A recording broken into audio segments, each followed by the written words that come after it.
క్రైస్తవ్యులు ఆత్మీయంగా దిగజారిపోతా ఉన్నారు.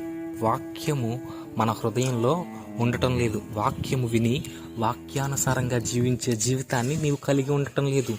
వాక్యమును విని నువ్వు విడిచిపెడతా ఉన్నావు. మనము ప్రార్థన చేయకపోవటం వల్ల ఆత్మీయంగా దిగజారిపోతా ఉన్నాము. అపవాది వచ్చి మన హృదయంలో ఉన్న వాక్యమును ఎత్తుకుపోతా ఉన్నాడు. నువ్వు ప్రార్థన చేయకపోతే అపవాది శోధన ఎదుర్కొంటావు.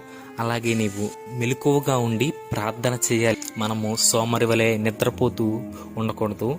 మనము మెలకువగా ఉండి ప్రార్థన చేసేవారిగా ఉండాలి. మనకు శ్రమ రాకముందే మనము ప్రార్థన చేయాలి. విసుకక నిత్యము ప్రార్థన చేస్తూ ఉండాలి. మనము మన కోసమే కాదు, ఇతరుల కోసం కూడా ప్రార్థన చేసే స్వభావము కలిగి ఉండాలి. క్రైస్తవ్యులు ఆత్మీయంగా దిగజారిపోతా ఉన్నారు.